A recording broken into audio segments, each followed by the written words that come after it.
अमेरिकी राष्ट्रपति चुनाव में ऐतिहासिक जीत के बाद ट्रंप के सामने एक नई और बड़ी समस्या सामने आ गई है। अब आप पूछेंगे कि आखिर वो क्या है। चलिए हम आपको बताते हैं। नमस्कार, मैं हूं ऋतु और आप देखना शुरू कर चुके हैं अपना favourite channel Republic Bharat. Middle east में महासंग्राम जारी है। इजराइल ने 7 मोर्चों पर जंग लड़नी शुरू कर दी है। इजराइल अपने दुश्मनों को किसी भी कीमत पर बख्शने के मूड में नहीं है। हमास के बाद हिजबुल्ला और उसके बाद ईरान की इजराइल के साथ गहराई तनातनी मिडिल ईस्ट को वर्ल्ड वॉर 3 के मुहाने पर ले आई है। लेकिन इस बीच एक सवाल जो लगातार ट्रेंड कर रहा है वो ये कि क्या इजराइल के लगातार हमलों के चलते अब अरब और मुस्लिम देशों का सब्र टूट रहा है। सवाल ये भी कि क्या इसकी वजह से अमेरिका पर दबाव बढ़ रहा है। ये सवाल आपके मन में भी उठ रहे होंगे। एक तरफ जहां ईरान और सऊदी अरब अब इजराइल के खिलाफ एक सुर अपनाते दिखाई दे रहे हैं, वहीं टर्की ने इजराइल से अपने सभी रिश्ते खत्म कर दिए हैं। साथ ही साथ सीरिया ने भी इजराइल के खिलाफ जंग का ऐलान करते हुए ये कहा है कि हमारी जंग उस देश से है जो आधिकारिक देश नहीं है। अरब में छिड़ी जंग की वजह से इजराइल के खिलाफ दुनिया भर में गुस्सा बहुत बढ़ गया है। कई देशों में तो अरब और यहूदियों में जंग शुरू हो गई है। कई मुस्लिम देशों ने इजराइल का बहिष्कार करना भी शुरू कर दिया है। दुनिया भर से जो रिपोर्ट और तस्वीरें सामने आ रही है वो इस बात का सबूत है कि अब अरब देश इजराइल के खिलाफ एकजुट हो रहे हैं। एम्स्टर्डम में अरब और यहूदियों के बीच एक दूसरे के खिलाफ नारेबाजी हुई, झड़प और हाथापाई की गई। एम्स्टर्डम की तरह ही पेरिस में भी जबरदस्त बवाल हुआ। दोनों गुट एक दूसरे के खिलाफ उत्पात मचाने लगी तो हालात बेहद खराब हो गए। स्थिति बेकाबू हुई तो पुलिस को मोर्चा संभालना पड़ गया। पुलिस ने लाठीचार्ज किया, आंसू गैस के गोले छोड़े। बावजूद इसके भीड़ काफी देर तक बवाल करती रही। अब बात नीदरलैंड्स की कर लेते हैं। नीदरलैंड से लेकर के फ्रांस तक अब अरब मूल और यहूदियों की जंग बेहद तेज हो गई है।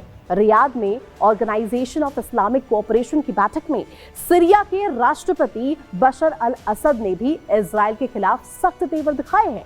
असद ने कहा है कि गाजा में नरसंहार को रोकना हमारी प्रथम प्राथमिकता होनी चाहिए।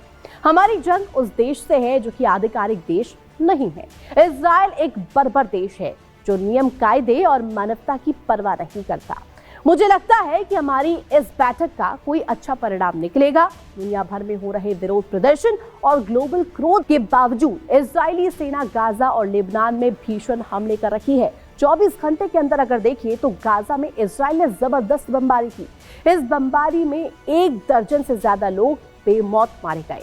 इजराइल के ये हमले इस बात की तरफ इशारा कर रहे हैं कि इजराइल अमेरिका की बात भी नहीं मानेगा। साल 2025 के आगाज के साथ ही अमेरिकी सत्ता सदन में डोनाल्ड ट्रंप दूसरी बार राष्ट्रपति पद की कुर्सी संभालेंगे।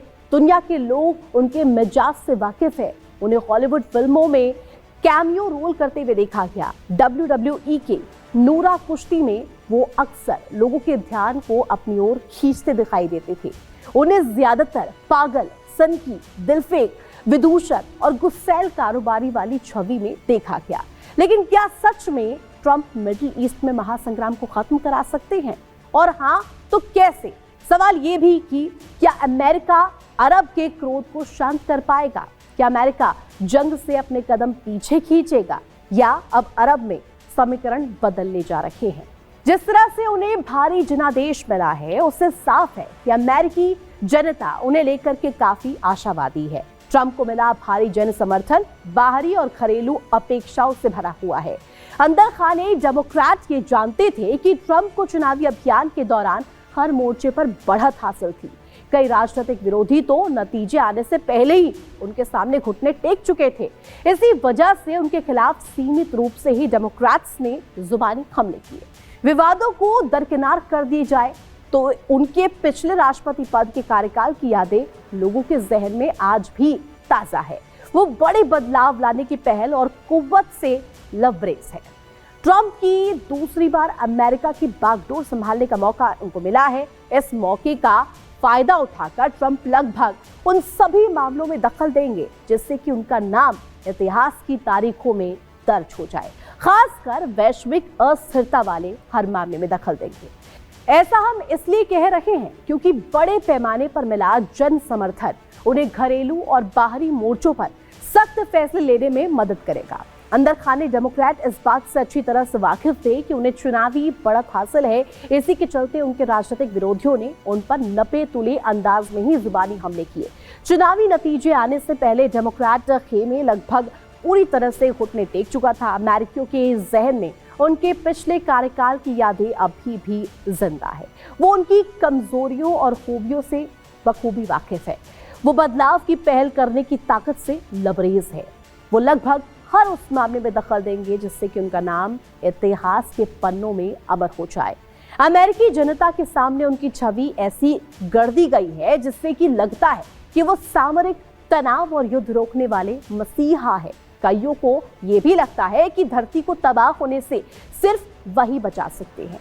ये थोड़ा हास्यास्पद है, इसे अतिशयोक्ति माना जा सकता है। हालांकि अपनी चुनावी तकरीरों के दौरान ट्रंप ने वैश्विक सामरिक संघर्षों और तनावों को कम करने का वादा किया था।